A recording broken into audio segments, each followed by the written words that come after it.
In the wild, a predator waits days for a kill. In the city, they wait months. This is a standard Tuesday. The vehicle is a Loomis International Armored Transport. It carries $2.4 million in used banknotes.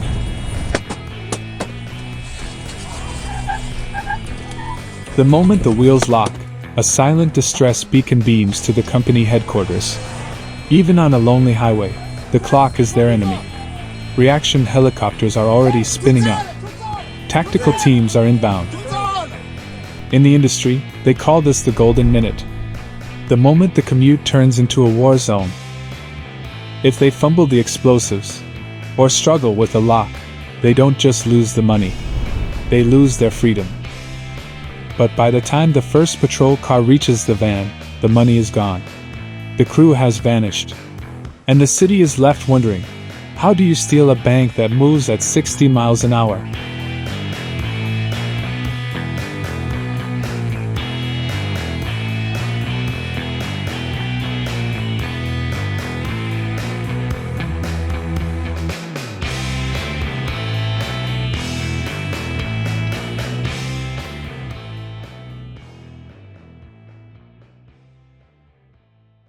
To understand the heist, you must first respect the obstacle.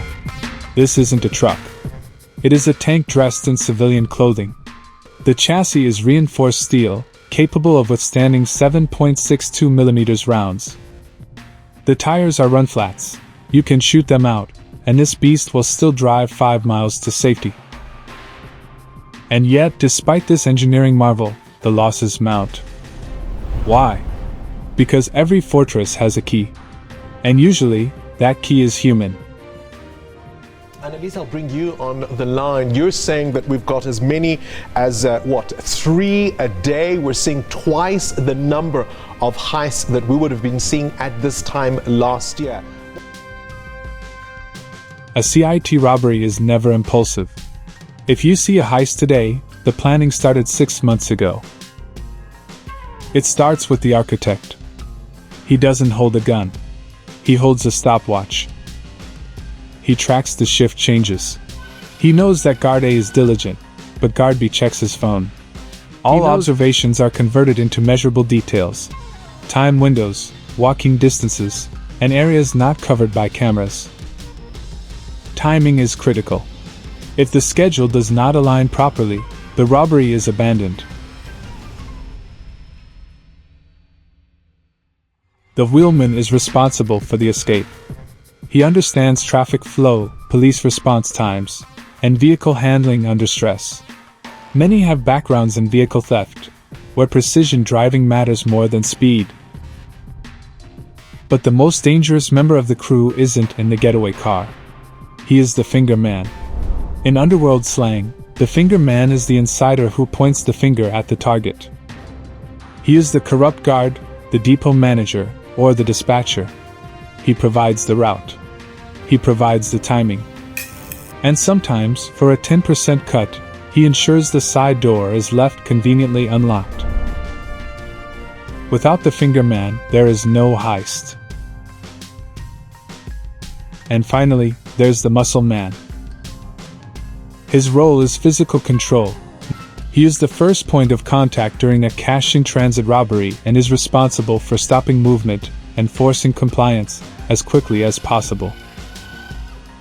Most cash-in-transit robberies are over in under 90 seconds. During that time, the muscle man's job is to keep the situation controlled and predictable. Once the cash is secured, he disengages immediately and leaves with the crew, because staying longer increases exposure and leads to arrests. These groupings or gangs are people that are recruited, they are the best at what they do. So from the best drivers, tactical drivers, the best getaway drivers, these are apparently 2 different skills. People who are good at After weeks of preparation, the crew focuses on one specific moment. When cash is moved from the bank to the armored vehicle. Inside the bank and inside the vehicle, security measures are strongest. During the short walk between them, protection is reduced. That brief transfer period is where most cash-in-transit robberies occur.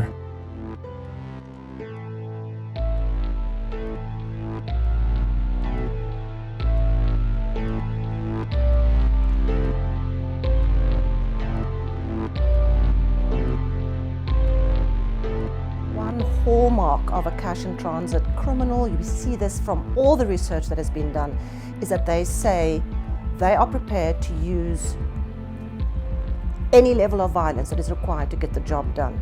So they come in with... When banks hardened their defenses and depots became fortresses, criminals didn't retreat. They moved the battlefield.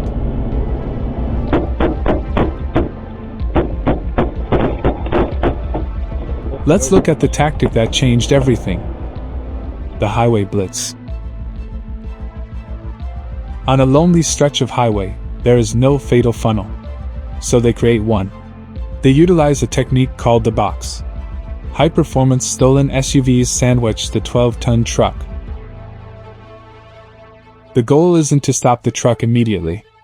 It's to control its options. Brake too hard and risk a rollover. Accelerate and hit the lead car. Swerve and lose the escort. Every decision collapses into the same outcome. But how do you open a locked safe on a highway shoulder? Commercial explosives.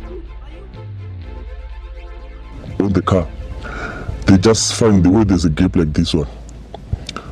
Just the way there's enough gap so that you can put this one. It must be tight. You must put it tight. In South Africa, highway heists involve military-grade machine guns. The escalation is constant. As the armor gets thicker, the bombs get bigger.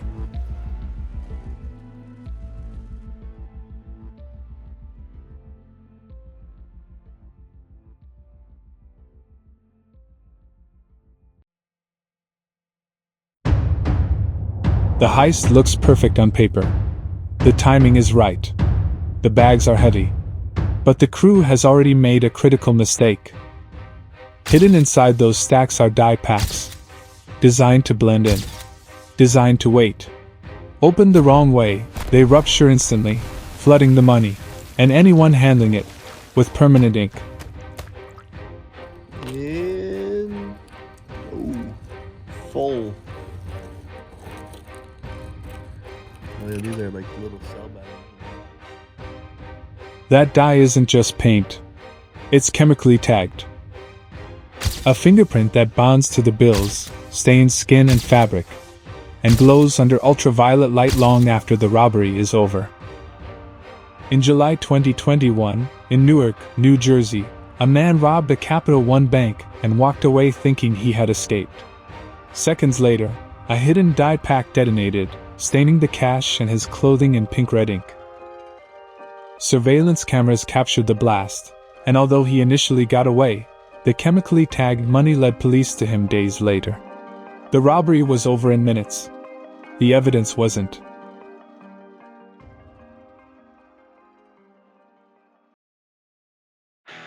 We're told the world is going cashless. But as long as physical money still matters, these armored giants will keep moving through our streets. Tracked. Logged. Watched. Because even when it looks quiet, someone is always watching.